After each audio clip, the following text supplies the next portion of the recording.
Good evening all. இன்னைக்கு இந்த வீடியோவில் என்ன நம்ம பார்க்க போறோம்னு பார்த்தீங்கன்னா, நோட்டீஸ் ரைட்டிங் அப்படின்னா என்னன்னு தான் பார்க்க போறோம். நோட்டீஸ் ரைட்டிங் அப்படிங்கிறது எந்த ஸ்டாண்டர்ட்ல இருக்குன்னு பார்த்தீங்கன்னா, 8th ஸ்டாண்டர்ட்ல யூனிட் 4ல இருக்கிற ப்ரோஸ்க்கு பேக் சைடு இருக்கு.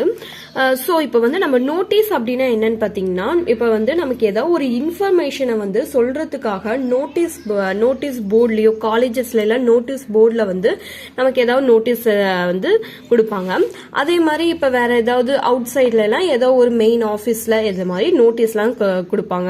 ஸோ இப்போ நோட்டீஸ் ரைட் எப்படி இருக்குன்னு பார்த்தீங்கன்னா, ரிட்டன் ஆர் பிரிண்டட் ஃபார்மேட்ல இருக்கும்னு சொல்றாங்க. ரிட்டன் ஃபார்மேட்லயும் இருக்கும், பிரிண்டட் ஃபார்மேட்லயும் இருக்கும். அதாவது நம்ம கம்ப்யூட்டர்ல பிரிண்ட் பண்ணி ஜெராக்ஸ் எடுத்து பண்ணுவோம்ல, அது மாதிரி ஃபார்மேட்லயும் இருக்கும். அடுத்து பாத்தீங்கன்னா, it was written in order to inform a large number of people about something that has happened or not or about to happen. இது எதுக்காக இந்த நோட்டீஸ் கொடுக்குறாங்க அப்படின்னா, நிறைய பேத்துக்கு அந்த இன்ஃபர்மேஷன் போய் சேரணும் அப்படிங்கிறதுக்காக இந்த நோட்டீஸ் கொடுக்குறாங்க. அடுத்து பார்த்தீங்கன்னா, it could be just a piece of information to deliver a targeted audience. அவங்களுக்கு யாருக்கு போய் சேரணுமோ அந்த அந்த மெசேஜ் அது ஒரு பீஸ் ஆஃப் இன்ஃபர்மேஷன், அந்த இன்ஃபர்மேஷனை கரெக்டாக கொண்டு போய் சேர்க்கறதுக்காக இந்த நோட்டீஸ் ரைட்டிங் யூஸ் பண்ணுறோம் அப்படிங்கிறாங்க.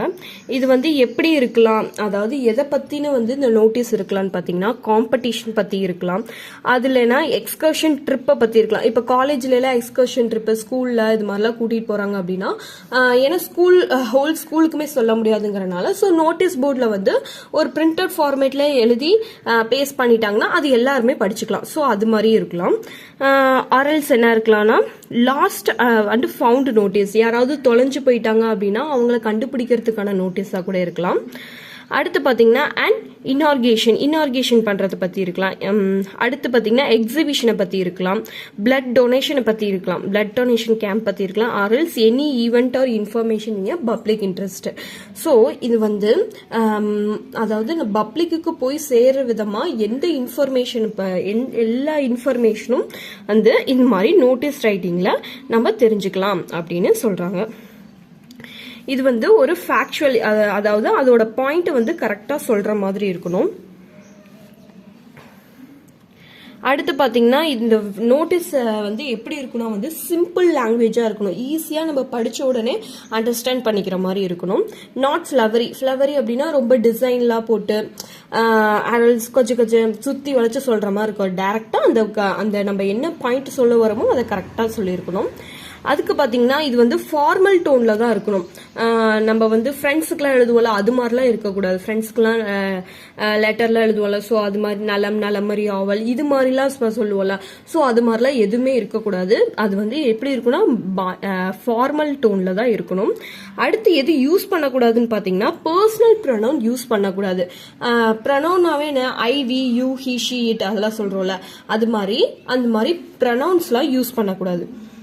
ஓகேங்களா. அப்புறம் அந்த நோட்டீஸ்ல என்னென்னலாம் இருக்கணும்னு பாத்தீங்கன்னா, name of the issuing agency. First பாத்தீங்கன்னா, அது யார் கொடுக்குறா அந்த நோட்டீஸ், இந்த நோட்டீஸை நமக்கு யார் இஷ்யூ பண்றாங்களோ, காலேஜ் இல்லாட்டி ஸ்கூல் எது வேணாலும் இருக்கலாம். அது first name of the issuing agency, அவங்களோட நேம் ஃபர்ஸ்ட் இருக்கணும். அடுத்து பாத்தீங்கன்னா, எந்த டேட்ல அவங்க இந்த நோட்டீஸ் கொடுக்குறாங்க, எந்த டேட்ல அந்த நோட்டீஸ் நமக்கு ரிலீஸ் பண்றாங்க அப்படிங்கிற டேட் இருக்கணும். அடுத்து பாத்தீங்கன்னா, அது எதை பத்தி இருக்கும், டைட்டில், அதாவது அந்த ஈவெண்டோடைய டைட்டில், அப்புறம் சப்ஜெக்ட் இருக்கணும். ஓகேங்களா. அடுத்து பாடியில என்ன பண்ணா, பாடி ஆஃப் த நோட்டீஸ்ல டேட்டு, டைம், டியூரேஷன், பிளேஸ், அதாவது அது என்னைக்கு நடக்குது, எந்த டைம்ல நடக்குது, எவ்வளோ நேரம் நடக்குது, எந்த பிளேஸ்ல நடக்குது, எந்த இடத்துல நடக்குது அப்படிங்கறத எல்லாமே அந்த நோட்டீஸ்ல இருக்கணும் அப்படிங்கிறாங்க. அடுத்து பாத்தீங்கன்னா, ஃபர்ஸ்ட் வந்து நமக்கு இஷ்யூ பண்ணாங்கல்ல, யார் அந்த நோட்டீஸ் வந்து ஸ்கூல் காலேஜ் தராங்க, அந்த ஸ்கூல் காலேஜ்ல ஏதோ ஒரு பர்டிகுலர் டிபார்ட்மெண்ட் இது மாதிரி இருக்கலாம்ல, அவங்க யார் வந்து அதை நடத்துறாங்களோ, அப்படி யார் வந்து அந்த நோட்டீஸ் இஷ்யூ பண்றாங்களோ அவங்களோட சிக்னேச்சர் வந்து அவங்களோட நேம் வித் சிக்னேச்சரோட இருக்கணும் அப்படின்னு சொல்றாங்க. ஓகேங்களா, இவ்வளோதான் நோட்டீஸ் ரைட்டிங்.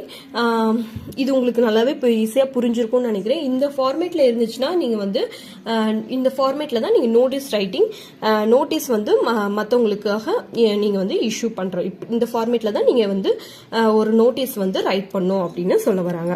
ஓகே, இந்த வீடியோ உங்களுக்கு யூஸ்ஃபுல்லாக இருந்திருக்கும்னு நினைக்கிறேன். யூஸ்ஃபுல்லாக இருந்துச்சுன்னா லைக் பண்ணுங்கள், ஷேர் பண்ணுங்கள், மறக்காமல் நம்ம சேனலை சப்ஸ்கிரைப் பண்ணிக்கோங்க. தேங்க்யூ ஃபார் வாட்சிங்.